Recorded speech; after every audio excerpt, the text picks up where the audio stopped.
Coronavirus. Après le répit accordé durant le week-end de Pâques, les Français renouent ce mardi 6 avril avec une nouvelle période de restrictions sanitaires, notamment un confinement dans un rayon de 10 km autour de son domicile et des écoles fermées, pour essayer de faire reculer l'épidémie de Covid-19, relancée depuis l'apparition des variants.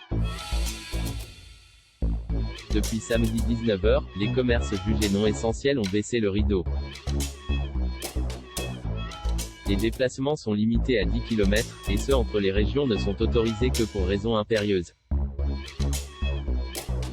Durant le week-end pascal, les autorités ont néanmoins toléré des déplacements à travers tout le territoire, pour permettre à certains de se mettre au vert, ou aux familles d'emmener leurs enfants chez leurs grands-parents. Car pour la première fois depuis le premier confinement il y a un an, les crèches et établissements scolaires vont rester fermés à compter de ce mardi matin. Des millions de parents vont ainsi devoir concilier télétravail et école à la maison, avec des cours assurés à distance par les enseignants. Le gouvernement a cependant autorisé les assistantes maternelles, qui gardent les enfants à domicile, à poursuivre leur activité. Un pic à venir dans les services de réanimation. L'exécutif, par la voix d'Emmanuel Macron mercredi dernier, puis du Premier ministre Jean Castex le lendemain, a justifié ces mesures par la dégradation inexorable de la situation sanitaire.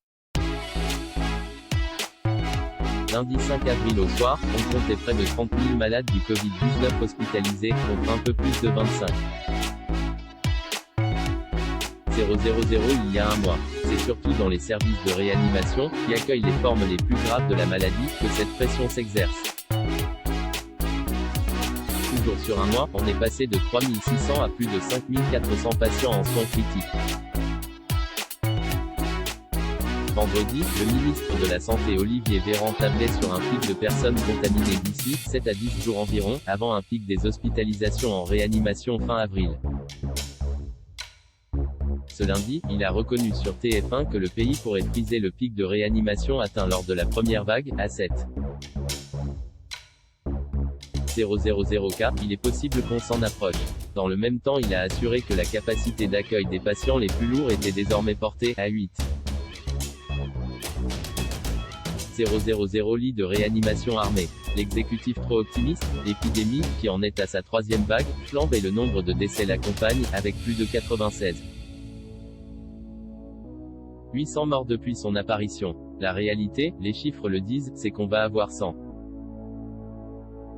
000 morts de la Covid d'ici le mois de juin, a affirmé la professeure Karine Lacombe, chef de service des maladies infectieuses de l'hôpital Saint-Antoine à Paris, dimanche sur LCI. Elle a exprimé des doutes quant à l'efficacité des mesures édictées sur 4 semaines pour freiner l'épidémie.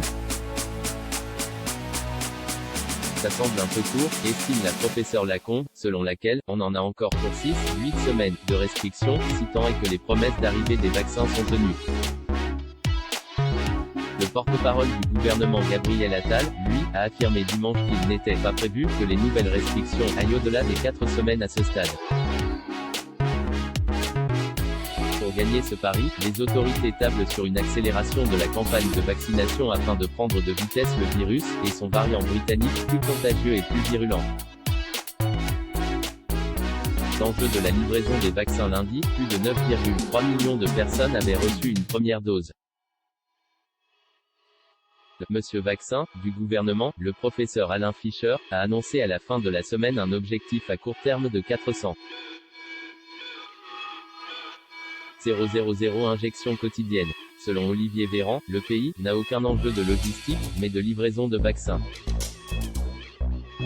Le gouvernement affiche sa confiance sur les approvisionnements espérés des laboratoires pharmaceutiques pour atteindre cet objectif. Et table aussi sur une démultiplication des centres et personnels pour les administrer. Cette semaine, la production de vaccins doit démarrer en France chez le sous-traitant Delpharm en Eure-et-Loir, et 5 sites industriels devraient être à pied d'œuvre dans les prochains mois. Mais il s'agira pour l'essentiel d'opérations de remplissage des flacons, d'emballage et d'aseptisation, tandis que les principes actifs des vaccins continueront à être fabriqués ailleurs, en attendant la mise au point d'un vaccin français. On attend en outre mi-avril l'arrivée du vaccin Johnson & Johnson, qui nécessite une seule injection, avec 600 000 première dose avant mai. Celle-ci devrait facilement trouver preneur, alors que le vaccin d'AstraZeneca reste plombé par des doutes sur son innocuité, malgré les assurances des autorités sanitaires. Des doses du laboratoire anglo-suédois ont été vidées pendant le week-end dans des centres de vaccination du Nord et du Pas-de-Calais, par crainte d'effets secondaires. Du côté des vaccinateurs, les hôpitaux d'instruction des armées françaises vont augmenter leur capacité d'accueil pour vacciner jusqu'à 50 000 personnes par semaine. Les grands centres de vaccination vont aussi se multiplier sur le territoire, comme le Stade de France qui accueillera mardi ses premiers volontaires, avec un premier objectif de 10 000 injections par semaine. À voir également sur le Post, la consommation d'alcool interdite sur la voie publique durant le 3e confinement. Lire aussi, dans son message de Pâques, le pape appelle à partager les vaccins avec les pays pauvres. La vaccination des professeurs devrait débuter pendant les vacances.